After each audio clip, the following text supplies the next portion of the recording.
by the recognition that a political solution was the only viable path to resolving the conflict in Eastern DRC.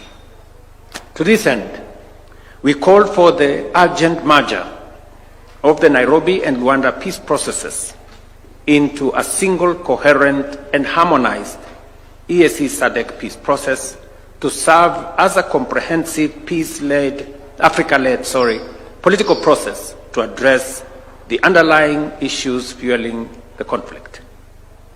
This was subsequent also to the decision of the summit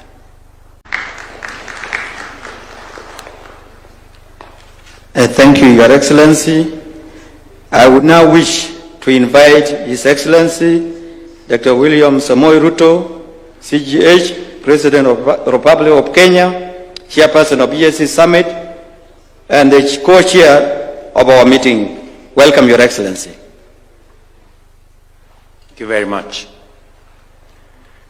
Your Excellency, Dr. Emmerson Mnangagwa, President of the Republic of Zimbabwe and Chairperson of SADC and co-chair of this meeting. Your Excellencies, members of the panel of facilitators, Your Excellency Uhuru Kenyatta, Your Excellency Mokwetsi Masisi, Your Excellency Catherine Samba Banza, Your Excellency Saleh Wak Zode, Your Excellency, the Chair of the Africa Union Commission, Your Excellencies, the Secretary General of EAC and the Executive Secretary of SADC, Your Excellencies, ladies and gentlemen, I wish to take this opportunity to welcome you all to Nairobi and to Kenya, which is now a visa-free country for all Africans, and to this important meeting jointly convened by His Excellency President Emmerson Mnangagwa and myself in our respective capacities as chairs of SADC and EAC.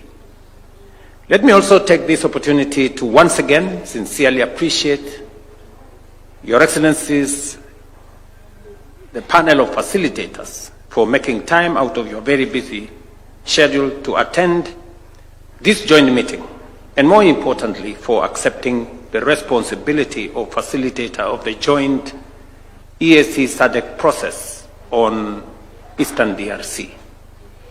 Your profound wisdom, experience, and vast knowledge in peace building, diplomacy, and leadership is vital in navigating the complex conflict that have afflicted Eastern DRC for decades and contributing to silencing the guns in our region. Excellencies, the purpose of this joint EAC SADC meeting is to brief the panel of facilitators on their mandate of facilitating inclusive dialogue among the various actors in Eastern DRC with a view to addressing, among other things, the root causes and to restore sustainable peace and stability in Congo. This was born out of the realization by the EAC and SADC leaders that recent escalation in violence in parts of Eastern DRC, including North and South Kivu, have inflicted immense suffering, mass displacement, and triggered concerns about the stability of our region. It was further informed by the recognition that a political solution was the only viable path to resolving the conflict in Eastern DRC. To this end, we called for the urgent merger of the Nairobi and Luanda peace processes into a single, coherent, and harmonized EAC SADC peace process to serve as a comprehensive Africa-led political process to address the underlying issues fueling the conflict. This was subsequent also to the decision of the summit of the Africa Union to merge the Luanda process, which was largely under the AU, and the EAC SADC process into one coherent process that would help us resolve the matters in Eastern DRC. We will be considering proposals on a framework for the merger of these processes, the terms of reference for the facilitators, and the process design for inclusive mediation process in Eastern DRC from our technical teams drawn from EAC, SADC, and AU based on our earlier directives. These documents will guide us on the way forward with respect to formally launching the interventions by our panel of facilitators.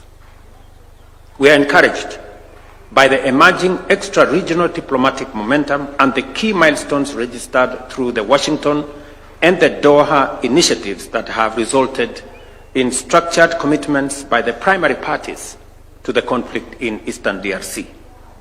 To this end, allow me to sincerely commend the Minister of Foreign Affairs of the Democratic Republic of Congo, Madam Teresa Wagner, and the Minister of Foreign Affairs and International Cooperation of the Republic of Rwanda, the Honorable Olivia Nduhungirehe, who is right here with us, for their leadership on this milestone. These encouraging developments are a clear signal that dialogue and diplomacy can work and that the parties are willing to meaningfully engage to peacefully find a lasting solution in the Eastern DRC. As we look ahead, and in this process, led by our facilitators, we should incorporate the modalities of engagement with the Washington and the Doha initiatives in close consultation with the Africa Union appointed mediator. Your Excellencies, we believe that a sustained, coordinated, Africa-led peace process remains the best pathway to a stable and peaceful Eastern DRC. And to this end, the two regional organizations and the Africa Union Commission remains committed and available to ensure that the implementation of both the Washington Peace Accord and the Doha initiatives are actualized.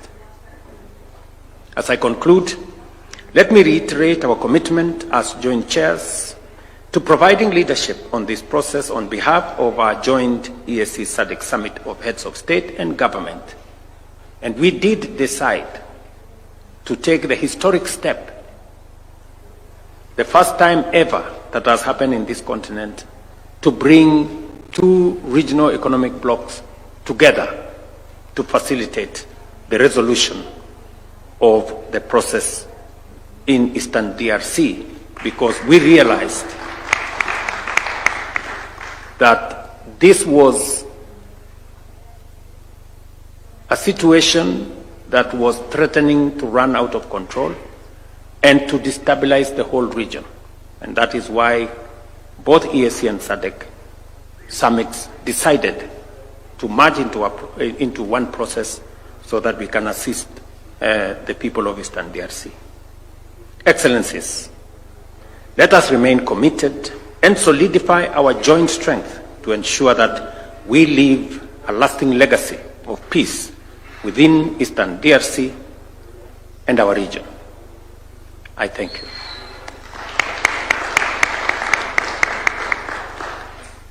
Thank you very much, Your Excellency.